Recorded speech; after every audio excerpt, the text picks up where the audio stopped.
Edwige Pasquet, bonjour. Bonjour. Un grand merci de nous faire l'honneur d'avoir accepté l'invitation de la Fringale Culturelle, de nous recevoir ici, dans les locaux de Gallimard Jeunesse.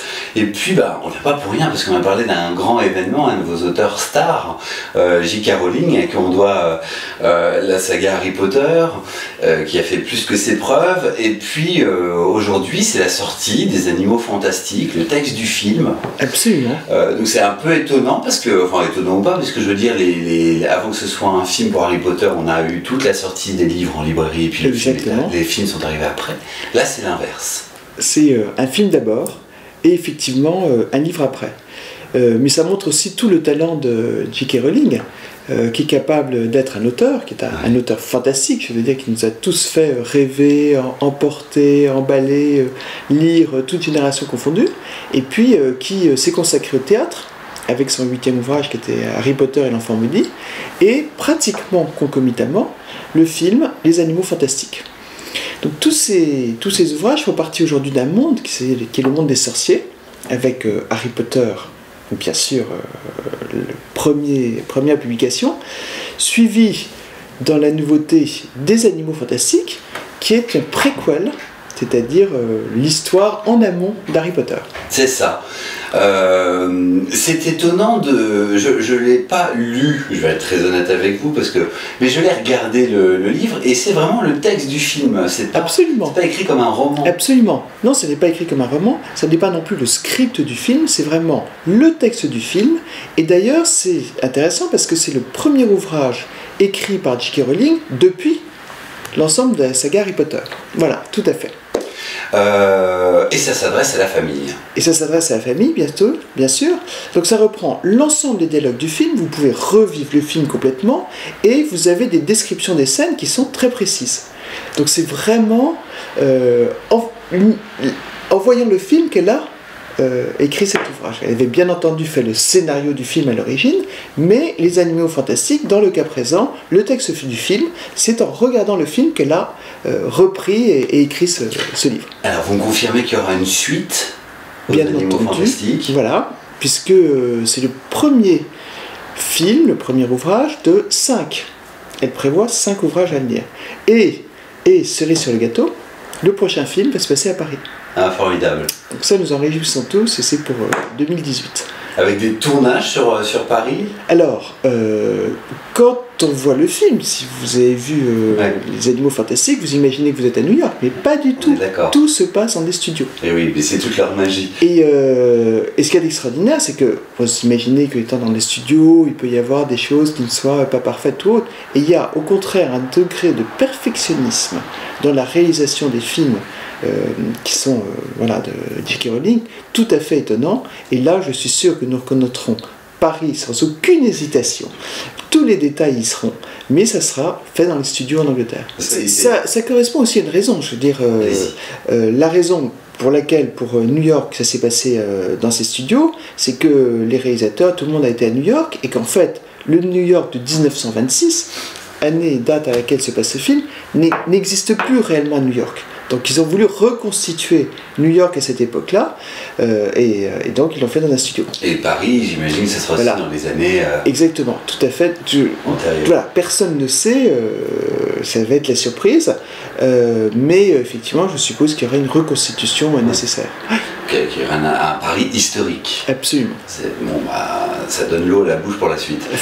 Donc ça, c'est la première actualité. Mais autour de J.K. Rowling, Les Animaux Fantastiques et Harry Potter, Gallimard Jeunesse propose d'autres ouvrages. Alors tout à fait, il y a toute une série d'ouvrages qui accompagnent effectivement ce film, et qui sont des ouvrages qui sont faits à partir du film, et qui reprennent un certain nombre qui reprennent tous les thèmes du film. Donc là, en l'occurrence, vous avez la magie du cinéma, et c'est tout à fait extraordinaire parce que c'est sur les créatures fantastiques, et vous apprenez un certain nombre, vous avez beaucoup d'informations sur toutes ces créatures qui font le film, puisque Norbert Dragono est bien sûr le fameux magi-zoologiste qui a décidé de faire un bestiaire d'animaux fantastiques, de créatures fantastiques autour du monde, et qui part. Donc vous retrouvez les différents animaux. Bon, la première chose, Voilà. Alors c'est ça. Et, ça c'est des très jolies choses. Avec beaucoup d'effets, j'allais dire, d'effets spéciaux, des compléments manuels. Vous avez le nifleur qui est effectivement tout un petit animal fantastique puisqu'il est à la recherche de tout ce qui brille. Vous pouvez imaginer les catastrophes dans les banques ou les joailleries. Voilà, donc vous avez le nifleur et on découvre effectivement des particularités du nifleur. Le beau truc, vous parlez un petit animal simple qui protège les arbres, en réalité, il décrochette toutes les serrures. Vous pouvez deviner ce qui va se passer.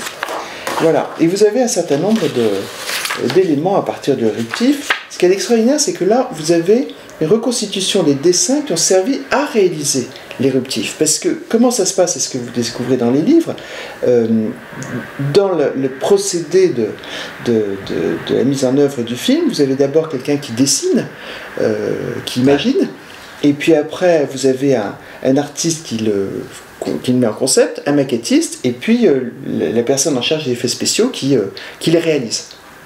Voilà. Donc vous découvrez tout ce qui est tout l'arrière du film dans l'ensemble de ces ouvrages d'ailleurs qui sont faits à partir du. Alors en tout l'égoïsme, il y a une vraie prolongation de revivre au lecteur toute la magie du film. Absolument, parce que quand le film se passe très rapidement. Voilà, le film se déroule, vous êtes époustouflé, vous êtes dans votre fauteuil, mais vous ne voyez pas tous les détails. Et ici, ça vous permet de revivre et de rentrer dans tous les détails.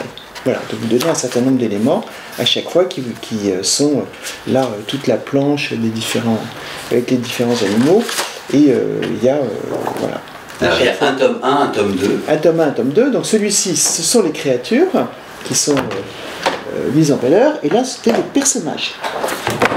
Pardon.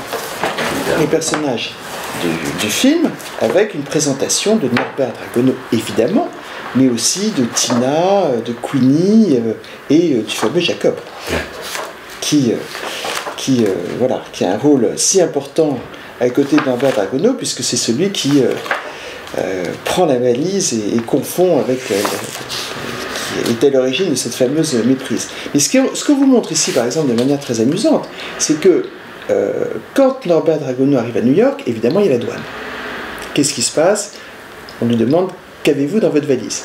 Eh bien, il a une petite serrure magique qui lui permet, suivant les interlocuteurs, là en l'occurrence de votre douanier, d'ouvrir sa valise, et c'est une valise parfaite, avec des vêtements tels que vous pouvez imaginer. Et en revanche, l'autre serrure, c'est la serrure qui ouvre et qui donne vie, enfin permet de découvrir tous les animaux, toutes ces créatures fantastiques, innombrables, j'allais dire il y en a plus d'une douzaine, et qui sont là avec leur lieu de vie. C'est ça qui est extraordinaire, c'est que cette valise, toute petite valise, a des extensions incroyables. Donc vous avez voilà, différents personnages, là on retrouve Queenie, avec... et ici, alors, au-delà des personnages, que se passe-t-il à New York? Il se passe des événements avec la fameuse société des sorciers magiques des États-Unis, voilà, qui s'appelle MACUSA. Et là, vous avez, ça se passe dans l'immeuble du MACUSA, bien sûr, qui n'est en fait que le Woolworth aux États-Unis. C'est ce que vous découvrez. Bon, il y en a beaucoup qui le savent, mais vous pouvez c'est une confirmation. Et là, il y a une énorme horloge qui vous permet... Voilà, évidemment, c'est toujours comme ça. Ouais, c'est toujours quand on fait les démos voilà. que ça va être comme ça, mais enfin, on va pas la voilà. Qui vous permet effectivement de revivre les dangers. Ouais. Bon, attendez, je vais vous la faire fonctionner. L'effet spécial est total. Voilà. Il y a un petit côté Bonaldi là. Bien sûr, voilà. Et vous découvrez effectivement la responsable du MACUSA, la personne qui dirige MACUSA et qui ne serait-ce que par son expression, laisse bien entendre qui elle est. Voilà. Et au contraire, là, vous avez... Génial. Donc ça marche bien, mais quand on le prend face à soi... Voilà, dans le bon sens. Donc, et puis, vous avez une reconstitution des journaux de l'époque. Alors ça, c'est très intéressant, parce que vous avez un couple, Mina Lima, dont la fonction n'est que de créer tout le design des supports papier. Et elle a la responsabilité de retrouver une maquette de l'époque, effectivement, 1926, quelle était la typo qui était choisie, quels étaient le type de photos, c'était du noir et blanc, voilà. Et donc, qui fait des facsimilés pour les journaux, en l'occurrence. C'est très intéressant ce que vous dites, parce qu'on est dans le monde imaginaire, on est dans quelque chose d'inventé, mais on a la volonté de reconstituer très scrupuleusement Très. Ça, pour ça, la réalité, finalement. J.K. Rowling est d'une précision extraordinaire et d'un perfectionnisme extraordinaire. On n'imagine pas à quel point tout ce que on peut voir dans le film existe dans la réalité, a été fait. Il y a toute une équipe qui est à Londres, dans ces fameux studios de la Warner, et qui vous montre d'ailleurs comment ils travaillent. C'est ça qui est inouï, et qui vous détaille étape par étape.